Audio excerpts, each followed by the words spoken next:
Muy buenas a todos y a todas y bienvenidos a un programa más de Siempre Puedes Practicar Surf, el podcast donde hablamos de temas relacionados con recursos humanos, con personas, con desarrollo, con psicología, con todo aquello que tiene que ver con la gestión de las personas.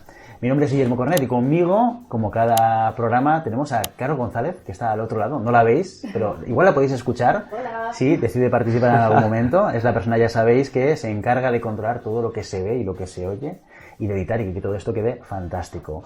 Hoy en Siempre Puedes Practicar Surf tenemos la suerte de contar con un invitado muy especial. Él es emprendedor, es inversor, es coach formado en coaching, vamos a decir, ¿de acuerdo? Y en PNL. Actualmente es CEO de la compañía Mindbly. ¿Lo digo bien? Mindbly. Dilo como quieras. Antes me lo has dicho, pero Mindbly, pero Mindbly. da igual. Está Esto bien. es como Schweppes o Schwarzenegger. Cada uno Lo que importa es que lo digan. Exacto. Mindbly es CEO y cofundador. Esto es una empresa de coaching digital. De eso también vamos a hablar hoy. Pero antes vamos a presentarlo, ya lo habéis visto. Hoy en Siempre Puedes Practicar Surf tenemos el placer de contar con Nacho Aguado. Nacho, bienvenido. Gracias, muchas gracias a ambos. Caro, Guillermo, encantado. Como os decía, un placer estar aquí. He presentado un poco quién eres, ¿no? Uh-huh. Qué es lo que has hecho, Uh-huh. cuál es tu background, pero me gustaría que hicieras una pequeña autopresentación para que la gente te ubique un poco, ¿eh? ¿Quién es Nacho Aguado? Bueno, pues era una noche lluviosa del 2 de octubre del 1981. ¿Nos remontamos a tus padres o...? Mis abuelos vinieron de... No. Bueno, yo profesionalmente hablando me he dedicado la mayor parte de mi vida a la publicidad. Uh-huh. Iba para creativo, pero me surgió una oportunidad inicial cuando estaba de prácticas en aquella época. Y he trabajado sobre todo en agencias de medios, en gestionar campañas publicitarias para compañías en un montón de países del mundo. Y bueno, pues a partir de ahí empecé a hacer un trabajo en una agencia, luego me mudé de Barcelona a Madrid y en Madrid estuve con algunos proyectos y hasta que montamos una agencia. Estuve trabajando pues unos cuantos añitos ahí. 2019 dejé la agencia, me fui de viaje por el mundo con mi pareja, volvimos repatriados con un avión de la embajada suiza porque nos enganchó en mitad del COVID y ahí empecé a darle forma a lo que es ahora Mindbly.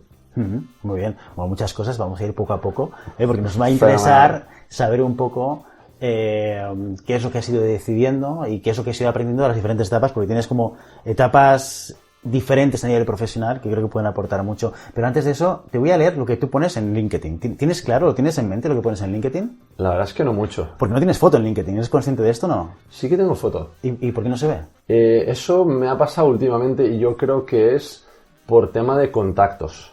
Es decir, si no estás aceptado por... O sea, si no hay una relación una de conexión directa o creo que nivel, no se ve la foto. Y creo que eso pasa en un montón de perfiles porque a mí me ha pasado lo mismo de entrar y que alguien me diga, oye, ostras, es que no tengo foto. O sea, decirle yo a una persona, no tienes foto, y la persona decirme... No, pues sí que tengo foto, pero... Efectivamente. Pues mira, qué casualidad, Yo creo porque que es eso, habitualmente LinkedIn sí, es una herramienta que utilizamos mucho en Global, porque bueno, nos dedicamos al mundo de la búsqueda de profesionales y habitualmente buscamos gente. 100%. Y pocas veces me encuentro a gente que realmente sea real, porque también hay muchos perfiles falsos, que no tengan fotografía. Esto me ha sorprendido. Sí. Y por eso te preguntaba si tienes claro lo que está puesto en LinkedIn. No sé si eres muy asiduo a LinkedIn. Sí, antes lo era un poquito más. Lo tengo un poco dejado en las últimas semanas, pero sí. Creo que más o menos sé por dónde van los tiros. Pues te lo voy a leer, ¿vale? Fantástico. Y a partir de aquí vamos a ir comentando, ¿vale? Son unos 6 puntos más o menos, no, 8 puntos, te he dicho mal, 8 puntos. Lo primero, co-founder, plataforma de coaching digital, mindbly.com, ¿vale? Correcto. Esto es tu situación actual. Sí, señor. Segundo, ex co-founder de agencia de medios. Y aquí indicas una cosa que dices, que pasó de 0 a 65 millones de euros, entiendo, en 5 años. Entiendes bien. Y actividad en 50 países. Sí. ¿Vale? Luego nos cuentas un poquito más sobre este proyecto que es el de BOM, el de Luego. Best Option Media. Exacto. ¿Sí? Uh-huh. Vale, nos cuentas un poquito más cómo fue. Luego, Máster en Internet Business, Máster en Coaching y PNL e Inteligencia Emocional, Uh-huh. ¿vale? Inversor privado, que esto es otra faceta que yo creo que también puede ser muy interesante el comentarla, Uh-huh. es otra manera de entrar en un proyecto. Luego, dice, fui a la universidad en Estados Unidos con 15 años. Esto me ha llamado muchísimo la atención. Sí. ¿Vale? Te acabo de leer y que me gustaría entrar por aquí. Viajado a 40 países, que creo que también es una cosa muy interesante, y luego surf, running y muay thai. Primero de todo, oye, universidad a los 15 años. Cuéntanos, ¿cómo que universidad a los 15 años? Bueno, pues son cosas que tiene la vida esto, ¿no? Por remontarme otra vez a mi infancia, mi hermano en el colegio, que también iba al San Ignacio contigo, pues era un poco bruto a nivel de notas y tal, ¿no? Entonces, mis padres lo llevaron a un centro donde le hicieron una serie de estudios. Hay un test que se llama Alfred Binet, que es para ver el cociente intelectual de las personas. Bueno, veo que lo conocéis perfectamente, ambos, que los dos estáis así. Exacto. Para mí es un número eso, o sea, quiero decir, te aporta un número como te puede aportar un color o lo que sea, ¿no? Pues le hicieron eso a mi hermano, se le ve que tenía un cociente intelectual elevado. Y mis padres, entendiendo un poco el tema, que les habían hablado, oye, hay una parte genética, pensaron, si este chaval, Pablo se llama mi hermano, saca malas notas y la lía parda cada 2x3 y tiene este cociente, pues Nacho, que es un tío ahí súper calladito y que saca buenas notas, pues igual lo tiene más alto, a ver qué pasa. Entonces hice el test salió elevado y en este centro te daban la oportunidad de enchufarte en una universidad americana. Ajá. Pues teniendo 15, 16 años, los últimos 2 cursos de instituto, y de alguna forma te convalidaban los créditos. Entonces me tuve que estudiar un tocho que se llama SAT, que es ahora creo que ha cambiado, pero es Scholastic Aptitude Test, que es lo que es el acceso a la universidad aquí, ¿no? La selectividad. Entonces me tuve que estudiar un tocho de libro, de matemáticas, lenguaje, tal, hacer un examen, pasarlo, hacer una entrevista y entrar en la universidad. ¿Y te vas a Estados Unidos tú solo? ¿Te vas con la familia? Me fui solo, sí. ¿Con 15 años? Con 15 años, sí. ¿Sí? Habían 2 personas más de Cataluña que venían conmigo también. O sea, que no los conocía, los conocía ahí. Uh-huh. Pero sí, me fui solo. O sea, ¿cuánto tiempo estuviste en Estados Unidos estudiando? 4 o 5 años. 4 o 5 años. Sí, haciendo la carrera. ¿Y qué estudiaste? Bachelor of Business Administration, que es... Dirección, o sea, el ADE, el ADE lo que sería el ADE aquí. Sí. Vale. Bueno, ¿y cómo fue la experiencia? Pues fantástico. Yo, vamos, el día que tenga hijos,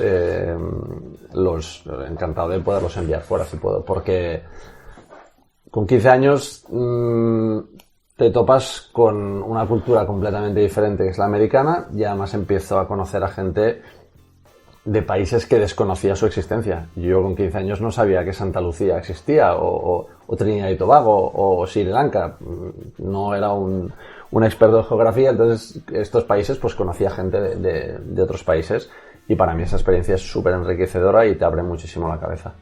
¿Qué es lo el que viajar en general te abre la cabeza. Es verdad. ¿Y qué es lo que te llevaste de esa experiencia de Estados Unidos? O sea, porque después de acabar ADE, te vuelves a España. Sí, correcto. En la academia en la que estaba me gustaba mucho que hacían charlas y traían invitados, bueno, un poco lo que hacéis aquí vosotros, pero de cara a que alguien os pusiese después de cenar, pues toda la gente que está en la academia te traían una persona que venía de la NASA, te traían un astrónomo, un matemático, y te venía a contar pues cosas de su profesión, y eso me parecía muy enriquecedor. Pues con 15, 16, 17 años, el tiempo que estuve ahí en esa academia, te hacían empaparte de profesiones y de cosas que bueno, pues te nutrían, ¿no? Y más en esa época que normalmente pues estás en modo quiero aprender, ¿no? Claro, estamos hablando de 15 años, esto es la segunda mitad de los 90. 97, ¿no? 97 al 2002. Exacto. Por ahí, sí. ¿Qué diferencias vistes o viviste entre Estados Unidos y España? Bueno, yo me reía en aquella época de cosas como el alcohol, por ejemplo. O sea, hasta los 21 años, y sigue siendo igual ahora, ¿no? Hasta los 21 años no puedes beber, pero sin embargo con 15 años puedes conducir un coche, y con 18 puedes tener un arma de fuego. Entonces, cosas así a mí me parecían muy graciosas, y era una de las principales diferencias que veías así. Ahí, además de que todo era enormemente más grande. Lo hablaba el otro día con unos amigos. Los vasos de Coca-Cola eran enormes, las patatas, todo era por... Big por size. No, el normal size es el big size aquí, ¿no? Exacto. Sí. Bueno, eso afecta también a las panzas de las personas ahí, ¿no? En Estados Unidos, pero... ¿Por qué decides venirte a España? Porque no me gustaba... Estuve viviendo en Georgia, entonces estaba cerca de Atlanta, al sudoeste, y eso... O sea, Estados Unidos... Hay muchos estados dentro de Estados Unidos, y cada uno tiene sus peculiaridades, considero... y hay pues grandes ciudades y hay otras ciudades más pequeñas. No me apetecía quedarme por ahí al acabar, y especialmente en la zona en la que estaba. Me apetecía volver y arrancar por aquí.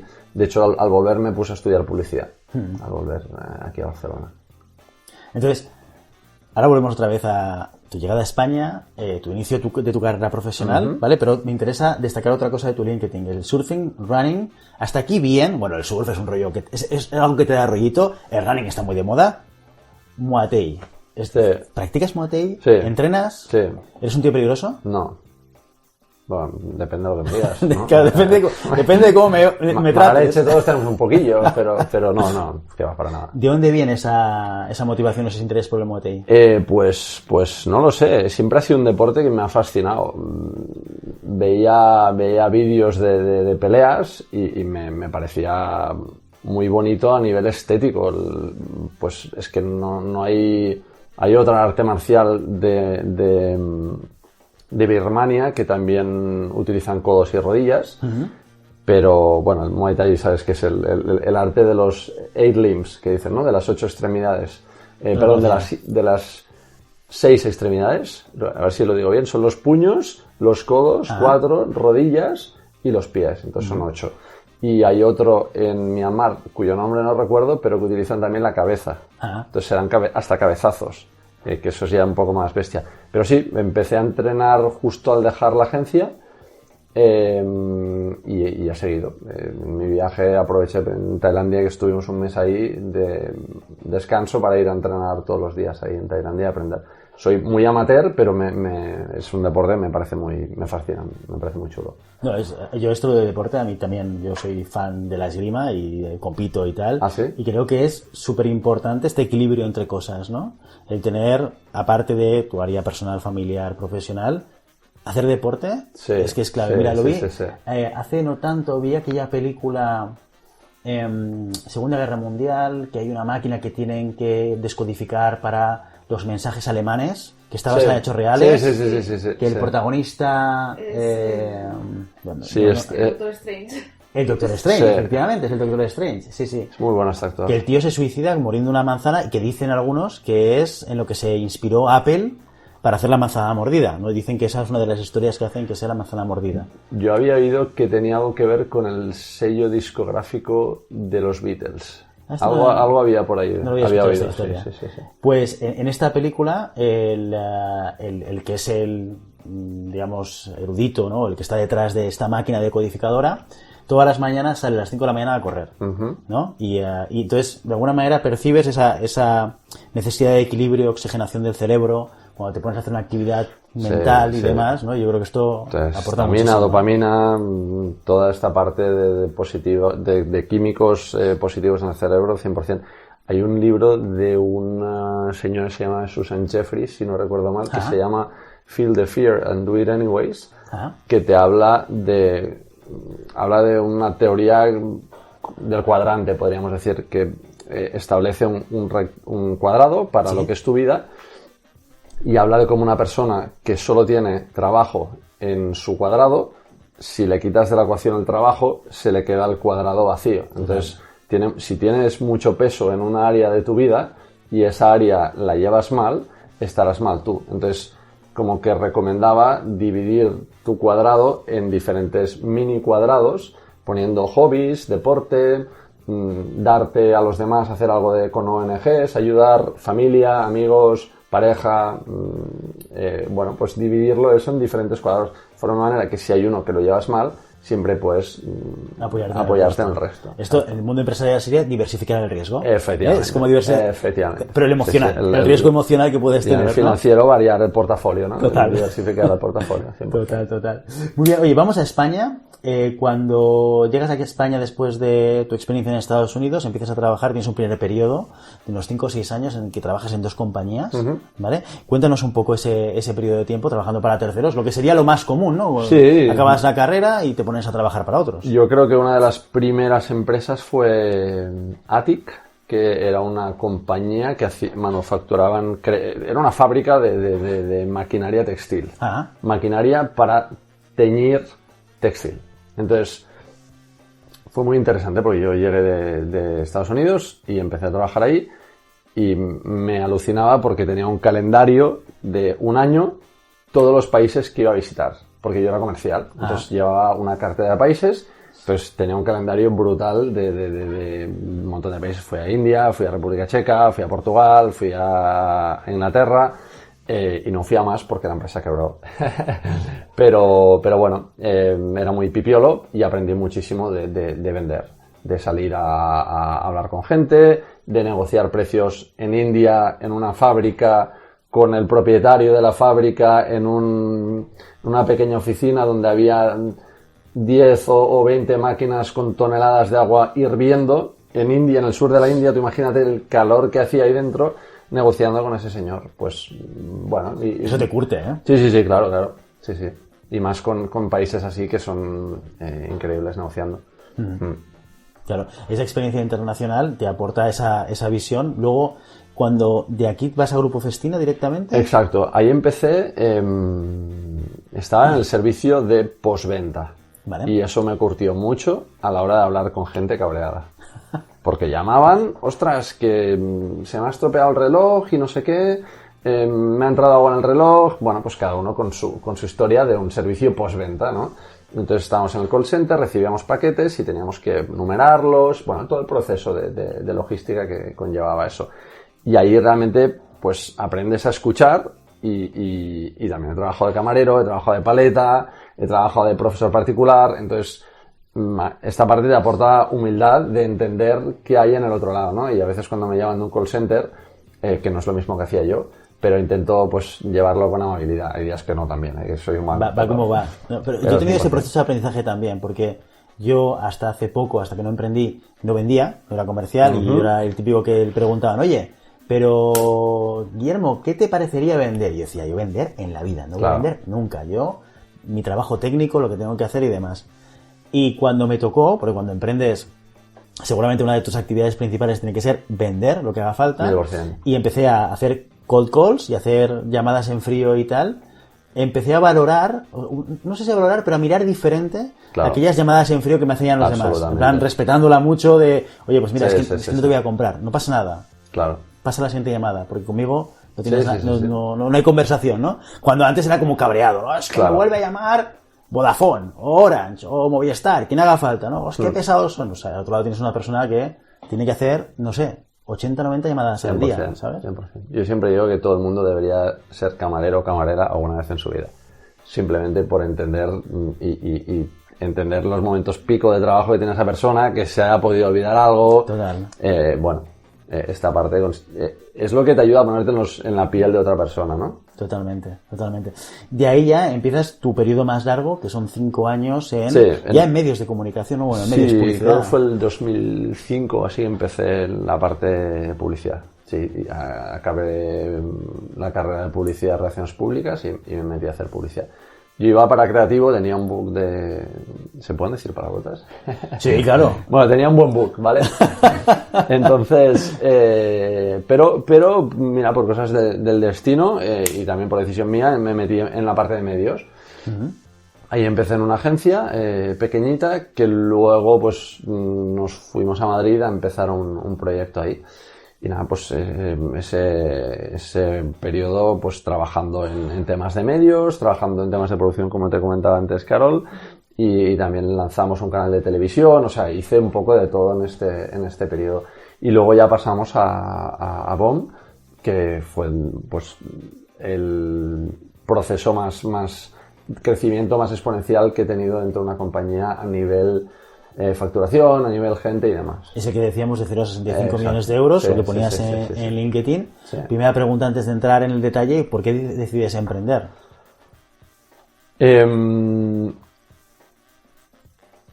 Salimos todos un poco del grupo de directivos, estábamos en otra compañía anterior, entonces ahí decidimos salir y montar la nuestra. Vale, ese fue un poco el razonamiento. De alguna manera no había encaje del equipo dentro de la organización y dijiste, bueno, pues 100%. Salimos de aquí, montamos otra compañía, tal ¿no? Sí. Vale, o sea, un poco motivados de, oye, pues el trabajo me gusta lo que hago, pero quizás no dentro del grupo o la organización en la que estoy trabajando. Sí, y un poco, bueno, pues vamos a empezar a hacer esto para nosotros mismos, ¿no? ¿Cuál fue el principal reto para dar el salto, para empezar, ¿no? Bueno, porque entiendo que un poco motivados por el desencaje, esto siempre es un motivador. Podría entrar en muchos detalles, pero el reto principal fue arrancar el motor. arrancar el motor de empezar a conseguir clientes, empezar a conseguir tracción.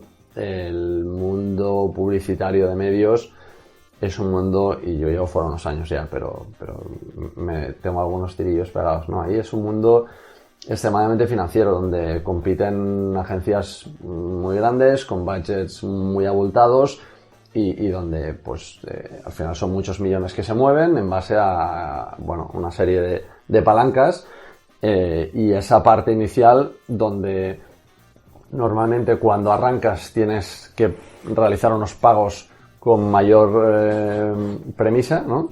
Y los clientes tardan más en pagar. Entonces ese cash flow inicial, esa parte fue compleja, ¿no? De ir cogiendo clientes, aguantar los primeros meses, esa parte fue compleja. Sí. Porque vamos a poner números. Decíamos facturación de 0 a 65 millones. El equipo, ¿cómo fue creciendo? Pues el equipo creció de estar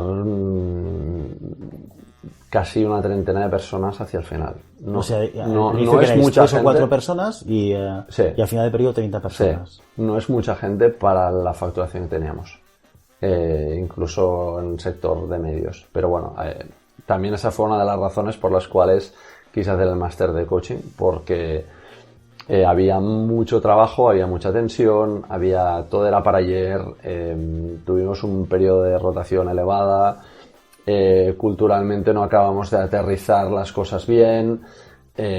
También fue una de las premisas por las cuales, aparte de por el viaje, que te comentaba antes que me fui de viaje por el mundo, yo quería hacer eso y quería vivirlo, y por eso dejé la agencia. Y también, culturalmente veía un poco de no fit también ahí, ¿no? Entonces esa fue otra de las razones por las cuales salí. ¿Qué es lo que te llevas como aprendizaje de ese periodo? Es incontables cosas. Por decirte, desde el empezar 4 personas en un despacho todos juntos en una mesa, hasta acabar cogiendo un edificio entero para la agencia y para las diferentes empresas que teníamos dentro del grupo. Yo había épocas que mi récord fueron 11 ciudades, 9 países en 30 días de viaje. Porque eso es no parar. Era último trimestre del año, que tenía que ir a cerrar acuerdos de cara al año siguiente. Estaba de viaje constantemente. Eso curte muchísimo también y cansa mucho también, ¿no? Entonces aprendí también cómo no debía gestionar equipos. Porque yo siempre digo lo mismo, que nadie nace aprendido, y nunca has llevado un equipo en tu vida y de repente pues tienes a gente que te viene a preguntar cosas y no sabes muy bien cómo gestionarlo. Me di cuenta también que había personas que estaban llevando equipos que no tenían mucha capacidad de hacerlo. Entonces ahí ya empezó a nacer un poco la semilla de quiero hacer algo para mejorar esta situación, y por eso me apunté a este máster de coaching. Eso es muy interesante, porque creo que el concepto de liderar equipos o gestionar equipos está como muy sobreestimado. Es decir, fácilmente nos pensamos que somos capaces de liderar equipos, ¿no? ¿No tienes la sensación esta? Nosotros que llevamos muchas entrevistas a muchos candidatos, es como, ¿cuál es tu punto fuerte? No, es que yo lidero muy bien equipos. No es tan fácil, ¿eh? Es que, quiero decir, hay alguna cosa ahí fuera, obviamente, ¿no? Pero es que no hay un proceso de aprendizaje. Cuando entras en una empresa, pues en el onboarding te explicarán hard skills. Te dirán, oye, si eres un desarrollador, te dirán, pues tienes que desarrollar esto, esto y esto. Pero la parte de soft skills no es algo como que se enseñe mucho. Sí que hay compañías más nivel corporate que tienen su PDI, ¿no? Su programa de desarrollo individual, sí, que cada uno sigue su caminito y va haciendo sus formaciones y demás. Pero considero que en la gran parte de las compañías en España, que está compuesto sobre todo de pymes pymes en general, no hay este proceso de aprender a llevar equipos, y considero que es muy necesario en muchas compañías. Es uno de los grandes retos que tienen muchísimas compañías, a veces que ni lo saben, ¿eh? Sí. ¿Qué es lo que te llevas del coaching, en esta formación que haces de coaching, PNL, inteligencia emocional, que utilizas luego en tu día a día? Buena pregunta. Me llevo muchas cosas. Como soy un tío bastante culo inquieto y siempre estoy leyendo y demás, pues voy incorporando cosas y muchas veces prueba y error, ¿no? Pero me llevé mucho y lo intentaba aplicar, lo que al ser de culo inquieto, como te decía, a veces intento ir más al grano, pero el tema de la escucha empática me parece muy, muy esencial en una persona que esté llevando equipos, ¿no? El poder escuchar a las personas de tu equipo en cuanto a sus necesidades y en cuanto a su sensación y cómo se encuentran dentro del equipo. Y bueno, siempre, al menos en Mindly, siempre lanzo la pregunta de ¿en qué te puedo ayudar? ¿No? Más que te puede ayudar en algo, que la respuesta es un sí o un no, ¿en qué te puedo ayudar? Provoca un pensamiento de, oye, ¿en qué me puede ayudar esta persona? Y lo bueno es que eso como que se contagia. El resto de las personas, entre ellas, también se lo dicen, oye, ¿en qué te puedo ayudar? ¿O te puedo ayudar con esto? Entonces, eso normalmente es algo que es bastante top-bottom, ¿no? O un poco cascada, que si los founders, sobre todo en startups, tienen esa filosofía y esa cultura, pues se va permeando a lo largo de la organización. Bueno, es que al final la cultura de una startup o de una compañía recién fundada es la cultura del fundador. 100%, o sea, 100%. Y la cultura no deja de ser el comportamiento de cada uno. Es verdad. ¿no? Y se va transmitiendo. Y ese comportamiento que no lo que hay escrito. No, es total. muy diferente muchas veces. Sí. A veces sí que se puede jugar con el lenguaje y esto lo podemos encontrar. Yo puedo decir unas cosas. Si tengo mucha facilidad de convencer, soy una persona que soy muy influyente, puedo llegar a enmascarar comportamientos que no van alineados con lo que yo digo, pero porque tengo una alta capacidad de influencia y soy muy convincente y soy muy persuasivo. Pero en general no pasa así. En general el comportamiento y lo observable y lo que vivimos es lo que acaba teniendo muchísimo más peso. Entonces, estás durante este periodo de tiempo en este nuevo proyecto, primera experiencia como emprendedor. Sí. Cuando acaba este proyecto es cuando inicias. Hablábamos de dos proyectos en paralelo, pero ya me decías que uno de ellos es más como side project. Sí, correcto. ¿Vale? Sí, y luego en paralelo también hay otra cosa muy interesante de tu carrera profesional, es que empiezas a ser inversor. Cuéntame primero esta parte, y luego ya vamos y entramos un poquito más en esta siguiente etapa de emprendedor. Vale. Yo no me considero un inversor. Igual que no me considero un coach porque no practico el coaching. He invertido de forma muy puntual en algunas startups porque me ha parecido bien el proyecto y porque he hecho un poco de análisis y he encontrado que era coherente. De hecho, o sea, yo soy una patata invirtiendo. No, realmente es así. Siempre te ponen números y te dicen, oye, pues mira, si vas a invertir en 10, tienes que tener... de hecho, es que hice un taller de Business Angels después de haber invertido todo ya, ¿eh? O sea, a posteriori, A posteriori, por aprender más. Y ahí dije, vale, me he dado cuenta de que todo lo que he hecho no ha ido por buen camino, ¿no? Porque realmente para invertir, tú tienes que invertir en 10, por lo menos, ¿no? Entonces, porque una de cada 10 se supone que sale adelante. Exacto. Entonces, si tú tienes que invertir en 10, tienes que invertir al menos, oye, de 10 a 20.000 por cada una. Entonces, estamos hablando de 200.000 euros. Y te dicen que, si no recuerdo mal la cifra, tiene que estar en torno al 5 o 10% máximo de tu patrimonio, ¿no? Entonces, estamos hablando, si haces el máximo, pues que tienes que tener 2 millones de patrimonio para invertir en startups y que te salga bien. Y que si de las 10 una hace un por 12, tienes un 20% de positivo, ¿no? Nada, plegué velas, entonces dije, oye, mira... O sea, que el primer tema es, para ser Business Angel tienes que ser rico. ¿No? Sí, entrada, esto no es para todos, que esto claro, no te lo dice la gente, pero es que es así. O sea, los Business Angels profesionales te dicen que tienes que invertir en muchas startups para que te salga bien la jugada. Porque si no, estadísticamente no tienes que tener mucha suerte para que te toque un globo de turno, por poner un nombre. ¿Y estas startups en las que tú has invertido? Yo me miro los nombres, 500 Markets, Trámite Smart App, 101 startups, o 101 startups, 21 buttons. De estas solamente me suena 21 buttons, y porque creo que salió en prensa, o no sé exactamente por qué, porque tampoco estoy muy metido en actualidad de startups, ¿no? De todas estas, ¿cómo te has involucrado como inversor? ¿Solo poniendo dinero o de alguna otra manera? En algunas, dando algún apoyo a nivel de marketing o alguna cosa de publicidad cuando lo necesitaban. pero en la mayoría como inversor y punto. Sí, ¿Y sí, siempre... porque no he entrado, y en muchas de ellas he coinvertido dentro de algún vehículo adicional. Vale. Que se hace vía SCP, que es Sociedad Civil Participada, si no recuerdo mal. Y coinvertido con otras personas dentro de la startup. Y de estas, ¿cuáles están saliendo bien o en qué punto están? ¿Cuál es tu experiencia posterior y después de haber invertido, haber hecho el curso de Business Angel? Lo que he aprendido es, sobre todo, que si vuelvo a invertir en alguna, que ahora ya tengo suficiente con invertir en la nuestra, es que me involucraré no solo a nivel económico, sino también a nivel apoyo.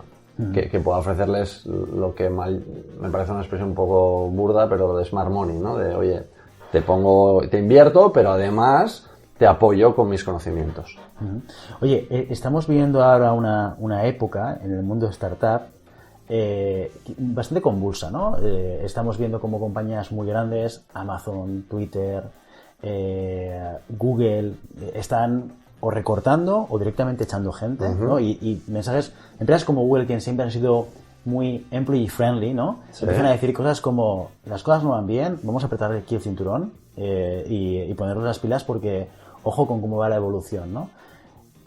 ¿Cuál es tu visión del mercado startup? ¿Crees que ha habido una burbuja de inversores, que ha habido un negocio relativo a la inversión? ¿Crees que se está regulando? ¿Cuál es tu visión? A ver, quizás no es muy startupero friendly lo que voy a decir, pero se ha mirado poco las cifras de negocio de las startups y se ha mirado mucho más las expectativas, por decirlo en un tuit, ¿no? El otro día alguien posteaba por LinkedIn las cifras de Wallapop. ¿Vale? Lo vi. Mi mujer trabaja en Wallapop. ¿Ah, sí? Sí. Pues mira, llevaban como 7 años... 10 creo que son, 11, perdiendo dinero. Exacto. Entonces, yo analicé un segundo el gráfico que postearon y veía que no había un incremento o un decremento más bien del porcentaje, un incremento del margen operativo positivo. Es decir, que no había un incremento de los beneficios porcentualmente, ¿no? Sino que se mantenía más o menos estable. Entonces, para mí eso es un claro... Y han levantado una ronda hace relativamente poco. Hace meses. Para mí esto es una clara señal de que hay como una inercia también. Porque los fondos y los inversores invierten y cuando han invertido quieren recuperar su capital. Entonces, lo que hacen es seguir empujando, según mi humilde opinión, que no soy ningún experto, para... en el fondo, introducir otros individuos, otros players que inviertan también entonces se va empujando el modelo hasta estirar la cuerda a lo máximo posible. Y parece que ahora, en un momento de recesión que parece que estamos entrando, pues los fondos se están poniendo mucho más al quite a la hora de invertir. Y esto seguramente llevará, en mi humilde opinión, que de nuevo no soy ningún experto, a muchas empresas a tener que cerrar, a muchas startups, porque muchas están solo viviendo de las inyecciones de rondas de financiación, porque solas no se aguantan. Y también tengo la sensación de que vivimos un momento en el cual, por lo menos en medios, parece que si no montas un negocio que sea una startup, porque también el concepto de startup creo que lo utilizamos muchas veces mal, sí, ¿no? Parece que startup sea cualquier empresa que empieza de cero, lo cual teóricamente no es, igual corrígeme porque es un terreno en el que yo no soy experto, sí, pero tengo la sensación de que startup es más bien, oye, un proyecto de aceleración, ¿no? O sea... Sí, le faltaría la capa disruptiva, ¿no? De tener algún nivel de tecnología que sea disruptiva y que cambie de alguna forma el paradigma del sector en el que están trabajando. Y da la sensación de que, oye, startup sí, negocio tradicional, que fijémonos que a veces la startup es lo que tú dices, que es inversión, empujar el modelo de negocio a través de la inversión, y el más tradicional, como el que tú hiciste con la empresa de publicidad, que es, sí, también recibes inversión, pero de tus clientes. Claro, o sea, al final te financias a través de lo que sacas con tus clientes, ¿no? Vamos a hablar un poquito de Mindbly. Lo voy a decir mal todas las veces, no te preocupes. Mindbly. Después de tu experiencia emprendiendo en el área de publicidad, empiezas a invertir en otras startups y decides poner un nuevo proyecto encima de la mesa con una visión diferente. Cuéntanos un poco cuál es el punto de partida de Mindly y de dónde surge la idea. Y empecé a darle vueltas a esto en el 2016 y empecé a investigar un poco qué había en Estados Unidos sobre esto. Y estoy investigando mercado, viendo qué existía a nivel digital, a nivel de coaching. Pero me zambullí más en la parte B2C. Ajá. Entonces, como comentábamos antes, 2019 me fui de viaje por el mundo, estuve 5 meses y a la vuelta, bueno, pues un poco con la energía cinética zen del viaje, pues estuve unos meses viendo qué retomar y bueno, me subía por las paredes y tenía ganas de empezar algún proyecto. Entonces primero hice esto de startupping, que es lo que te comentaba, que fue un side project, que era una base de datos de herramientas no code, y luego empecé a darle vueltas otra vez y a retomar algunos apuntes, el típico folder ahí en Google Drive que tenía sobre el proyecto de coaching. Y vi que faltaba algo en el mundo de coaching para aplicar a las empresas. Al final vivimos un tercio de nuestra vida trabajando, de nuestra vida adulta. Entonces, si no estamos bien en el trabajo, estamos mal en la vida, ¿no? Lo de los cuadrantes, al final, solo por tiempo ya te ocupa un tercio. Entonces, considero que en el trabajo hay que estar bien, hay que currar y hay que echarle ahí bien. Pero un poco por eso, por este estar bien en el trabajo y por esa falta de liderazgo positivo que yo había tenido en Best Option y donde me había dado cuenta que no tenía ni puñetera idea de gestionar equipos, pues lanzamos Mindly pues para ayudar a personas en compañías a poder generar nuevos skills, soft skills que necesiten para su trabajo. Tanto a managers, pero tenemos como dos vías de programas, uno más enfocado al liderazgo de cara a managers y otro enfocado a cualquier persona dentro de la compañía que necesita un coach cuando quiera, como quiera. Vamos a hablar un poquito de la parte más empresarial, ¿no? Del proyecto. Vale. Luego me gustaría entender un poquito más el valor adicional de la propuesta de valor. ¿Esto lo concibes como un proyecto startupero? ¿Lo concibes como un proyecto más de crecimiento orgánico? ¿Cuál es tu idea inicial? Bueno, como dice Mike Tyson, todo el mundo tiene un plan hasta que la vida le da la torta en la cara, ¿no? Era más un proyecto startupero, ahora lo estamos llevando igualmente hacia un proyecto startupero, aunque bueno, los crecimientos orgánicos nos encantaría que fuesen mucho mayores, obviamente, como a ti y como a cualquiera que tenga un poco de ganas, ¿no? En ese sentido. Muy bien. ¿Qué propuesta de valor adicional tiene Mindly? Porque claro, tal y como lo describes, sí que hemos dicho que es digital, ¿vale? Por lo tanto, aquí hay un elemento tecnológico, ¿vale? Pero hablar de desarrollo de personas, de líderes, seguramente es una commodity en recursos humanos, sí, ¿no? Porque forma parte un poco de nuestra materia prima de trabajo. ¿Qué es lo que aporta Mindly al desarrollo de líderes dentro de una organización? Lo que tenemos es, primero, un proceso viniendo al mundo publicitario, de captar el briefing bastante importante, ¿no? De entender realmente en qué momento está esa compañía. Pues hay un formulario y aparte de una serie de sesiones con los responsables de talento y a veces con los founders, depende del nivel de la compañía al que estemos hablando.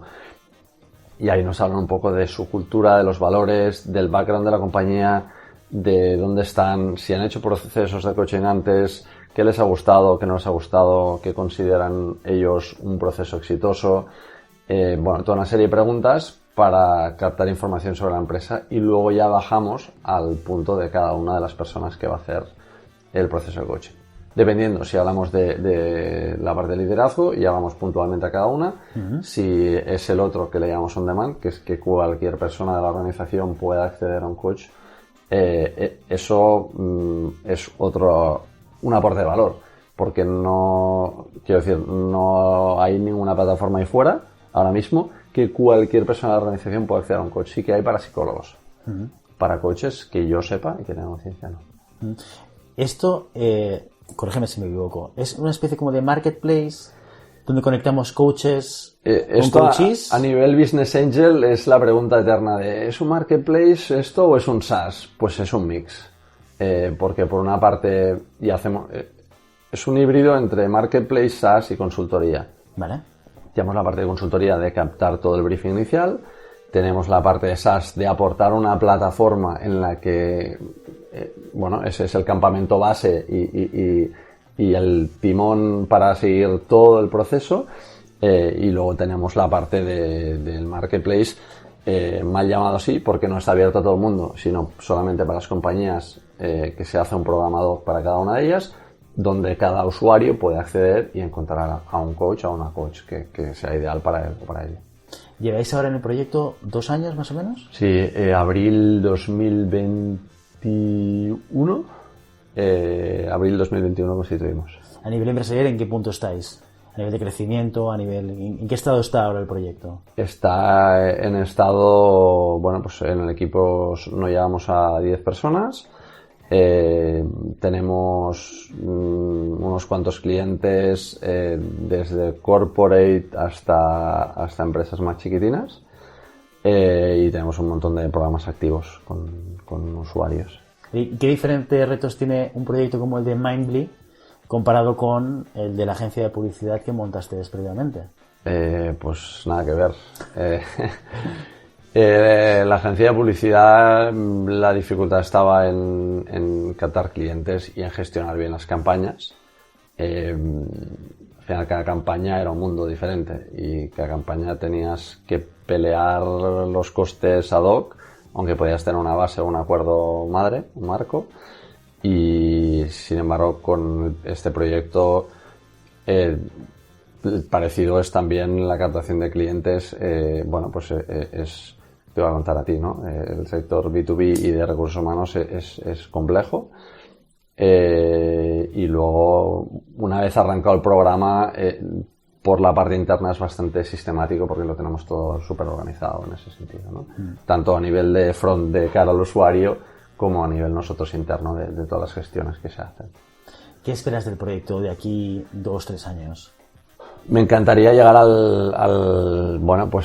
poder ayudar a 1 millón de personas a gestionar skills y a mejorar su capacidad de comunicación, ya sea como líderes o en su trabajo del día a día. Oye, entiendo que gran parte del éxito de un SaaS marketplace, como queríamos llamarlo, que es Mindly, está en el coach. O sea, hay una parte que evidentemente es 100%. Ese match que tú estás hablando, porque esto se habla poco de esto, pero que es muy importante que el coach y el coachee, casi como Tinder, ese match entre ambas partes es clave para que el proceso de coaching. Tú puedes ser un coach, muy tú vas a estudiar sobre esto, pero vamos, tú puedes ser un coach maravilloso y si no encajas con el coachee, da igual que tengas la metodología, las herramientas, que seas una persona, que tengas mucha experiencia, si no hay conexión, no va a funcionar, ¿no? Entonces yo entiendo que hay una parte de aportación de valor, que esto Mindly ayuda, ¿no? Pero la otra parte es el coach. El coach forma parte del equipo de esas 10 personas, son personas que son externas a la organización. Esto me lo decía el otro día una persona en una presentación que fui, me decía, que ya la conocía esta persona antes, me decía, oye Nacho, pero esto de los coches es que, ¿cómo lo hacéis? Porque hay mucho vendehumo, ¿no? Me decía. Total. Entonces, a mí me gusta ser muy claro con esto. Nosotros lo que tenemos es una base de datos de más de 1.500 coaches de todas las asociaciones de España que hemos normalizado. Es decir, puesto cada columna con su variable correspondiente y a partir de ahí hemos hecho un ranking, pues poniendo las horas de formación, el nivel de certificación, etc. Muchísimas variables. Entonces, el proceso de onboarding de los coaches que tenemos, que primero hacen un formulario de acceso cuando aplican a la plataforma, a partir de ahí ya tenemos, vemos si ese coach cumple con los estándares y está en el top percentil de ese ranking que tenemos. Si es que sí, green flag, pasamos a la siguiente fase, solicitamos toda una serie de documentación de parte del coach, decirle, oye, nos envías referencias de diplomas, certificaciones, horas de vuelo que hayas hecho, que digo yo, y además le pedimos cartas de referencia, al menos 3, ¿vale? De compañías con las que haya hecho coaching o personas individuales, pero siempre en el ámbito de business, ¿vale? No tanto en el life coaching. Porque, bueno, estamos hablando de tema de business y a partir de ahí hacemos una hora de entrevista con nuestra lead coach y si la persona vemos que todo correcto, pues para adelante. O sea, un control de calidad, prácticamente una due diligence, ¿no? Sí. De la persona. Esto es muy importante. Bastante. Dices, el comentario que te dice tu compañero o compañera, el tema de los vendehumos, es que es verdad. Sí, porque la barrera de entrada es tan baja, 100%. ¿no? Que pueden entrar muchas personas. 100%. Mira, hace poquito salía en prensa, no sé si has leído esta noticia, que no lo voy a decir exactamente como dice la noticia porque no me acuerdo exactamente, ¿no? Pero acusaron a un coach a 1 año de cárcel por haber dicho que era psicólogo o psicóloga.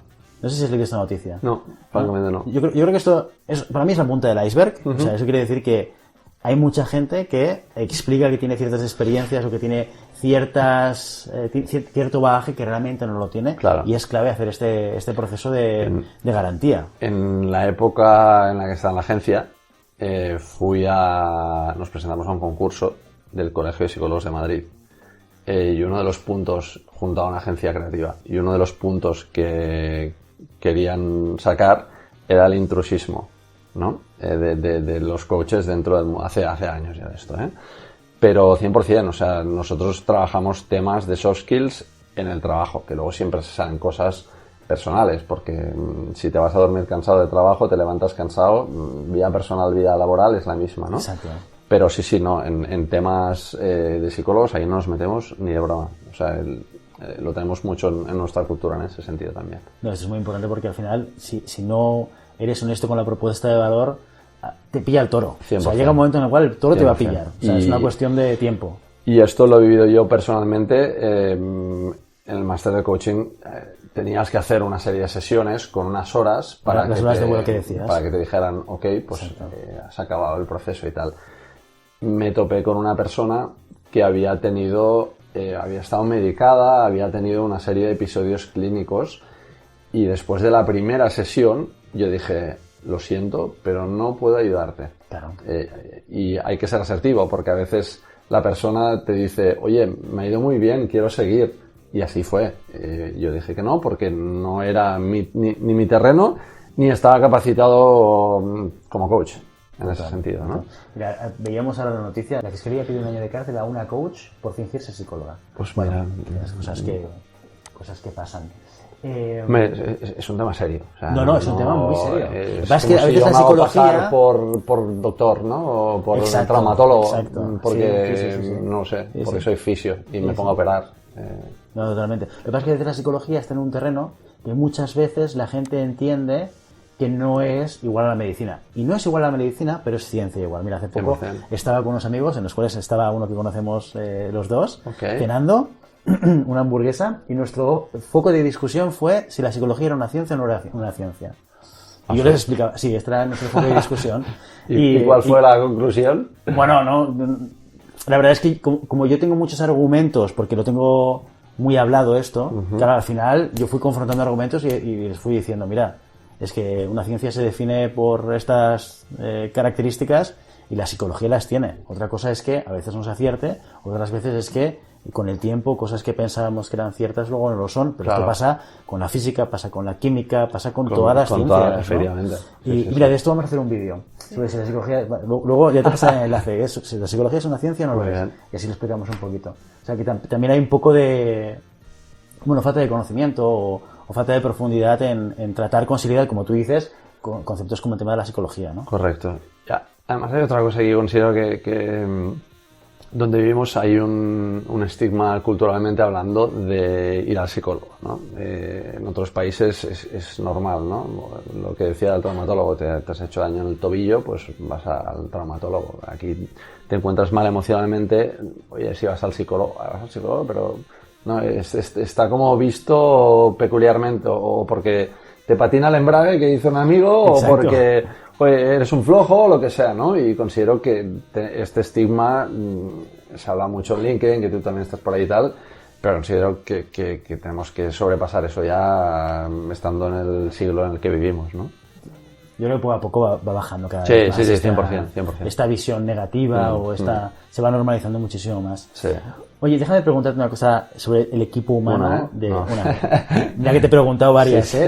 Pero una muy concreta, sobre el proyecto de Mindly y el equipo humano. Sí. Porque cuando hablábamos del proyecto de BOM, tú me decías, mira, uno de los retos principales era el tema del estrés, ¿no? Porque es un tipo de negocio en el cual hay mucho estrés, el tema del cash flow y la parte financiera. Ahora hablamos de un modelo de negocio que es un poco diferente, ¿no? ¿Qué retos, qué diferencias hay y qué es lo más complicado en la gestión del equipo humano en un proyecto como el de Mindly? Hay una diferencia abismal en el proyecto de BOM. Sí que en los últimos años arrancamos un proyecto tecnológico para agrupar, porque al final había 50 países, más de 50 porque trabajamos televisión e internet, sobre todo televisión. Entonces emitíamos anuncios en más de 50 países y habían equipos compuestos por zonas geográficas. Cada uno tenía una serie de reports que hacían espejo de lo que era el software de donde sacaban los datos. Entonces, imagínate, pues había 20 y pico modelos de reports, cada uno de su madre y su padre. Entonces, hicimos un proyecto para intentar aunar esto y tener una herramienta de reporting que pudiera aunar todo. Entonces me metí, pero muy de refilón en la parte de tecnología. Mindly sí que tiene un componente tecnológico muy importante y esta para mí es la parte más diferente de gestión de equipos y gestión humana, que es la parte de tecnología, que sabes cuándo empiezas, pero nunca cuándo acabas, ¿no? O sea, lo de los deadlines con el tema de desarrolladores es increíble, pero bueno, o sea, es una parte muy interesante y para mí la principal diferencia entre los dos proyectos. ¿Tienes desarrolladores en todo el equipo? Sí. ¿Qué tal encontrarlos y fidelizarlos? Es complejo, bueno, y ya lo sabes, ¿no? Hoy en día, bueno, está la discusión de falta talento, ¿no? Lo que falta son buenas empresas que atraigan el talento. Es complejo. Siendo una startup con recursos limitados, porque de momento hemos arrancado bootstrapping y llevamos todo este tiempo pues tirando de la facturación que tenemos. No es muy sencillo encontrar desarrolladores capacitados para gestionar y liderar equipos, ¿no? Cuando hay tanta competencia ahí fuera y más se ha abierto el mercado a nivel remoto, ¿no? Y más después de la pandemia. Entonces, un desarrollador puede estar trabajando para una empresa aquí o si sabe inglés o alemán, puede estar trabajando para una empresa en Alemania, Reino Unido, Estados Unidos, en remoto, con la diferencia salarial y trabajando en remoto. Entonces, es complejo. Y quien diga que no, miente. Es así. No, esto es, al final lo que tú decías, hay falta de talento o hay falta de en proyectos empresariales interesantes, bueno, hay un desbalance entre oferta y demanda. Sí. Cuando hay mucho trabajo para un colectivo que es más pequeño, el colectivo que es más pequeño tiene la fuerza de negociación, entonces se pone más exigente y por lo tanto las empresas, si necesitan esos perfiles, esto es lo que yo creo que estamos viviendo y realmente, sobre todo también para empresas pequeñas, porque lo que hemos vivido nosotros muchas veces es grandes compañías que, por ejemplo, impactan mucho en el mercado de Barcelona, algo muy local. Pues creo que era Lidl, ¿no? Que trajo aquí una central, el hub tecnológico de Lidl en Europa. Pues cuando Lidl hace eso, que viene con la chequera para firmar contratos, pues claro, a estos no les importa pagar un 5% más del mercado. Ya. ¿Por qué? Porque tienen que contratar a 30 tíos o 30 días. Pues van con la chequera y pim pam. 100%, ¿Qué pasa? 100%. Que revolucionan el mercado local y de repente, pues donde tú pagabas 30, te ves obligado a estar en 30 o 40 porque en 35 o 40 porque tu competencia te está haciendo subir los precios, y ¿no? sumarle a Lidl consultoras que vienen también con la chequera, empresas de Estados Unidos que han hecho la enésima ronda de millonaria, empresas locales que también han hecho rondas millonarias. Entonces es complejo para startups que están empezando. Totalmente. Bueno, también dicen que ahora, con todo lo que hablábamos antes cuando hablábamos de startups y esta burbuja que ha saltado, claro, aquí todavía no lo hemos empezado a ver, se empieza a hablar de... Ha habido algunas ya startups que han dejado ir bastante gente. ¿Sí? Sí. Pues dicen que esto es una oleada y sobre todo ha empezado mucho en Estados Unidos. Y que empieza ahí y que lo acabaremos viendo aquí. Unos meses ya veremos a ver cómo nos impacta y cómo cambia el mercado económico, ¿no? El mercado profesional del desarrollo de software, ¿no? 100%. Muy bien, oye, Nacho, podríamos estar aquí hablando de muchas cosas. Además, hemos tocado muchos temas muy diferentes, ¿eh? Me gustaría, antes de despedirnos, que nos contases, oye, aquella gente que te quiera conectar, que quiera saber más sobre el proyecto de Mindly, que te quiera seguir, ¿dónde lo puede hacer? Puedo hacerlo por LinkedIn, aunque no estoy muy... ¿No tienes foto? No, es broma. No, sí que tengo ahí, ya te lo digo. Pero luego me lo enseñas, ¿eh? Sí, de verdad. Vamos. Por LinkedIn, que es... Bueno, Nacho Aguado, me buscan ahí en esta cara. Y por otra parte me pueden enviar un email, nacho@mindly.com, y ya está. Que para lo que sea, o sea, desde startups que pueda ayudar a alguien hasta empresas que les pueda interesar Mindly, me encantado de hablar con quien sea en ese sentido.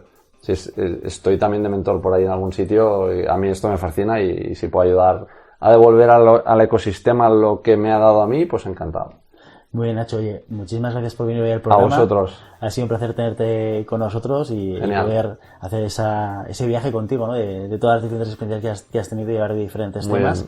Esperamos que vuelvas otra vez aquí, cuando lo petes como inversor, o cuando Mindly esté, ¿sabes aquello que ya salgas en la vanguardia, ¿no? O en El País o en La Razón, me da igual. Muy bien. Entonces te llamaré yo y te diré, oye, Nacho, ¿por qué no vienes y nos explicas? Fantástico. Espero tu llamada, entonces. Ahí está. Muchas gracias.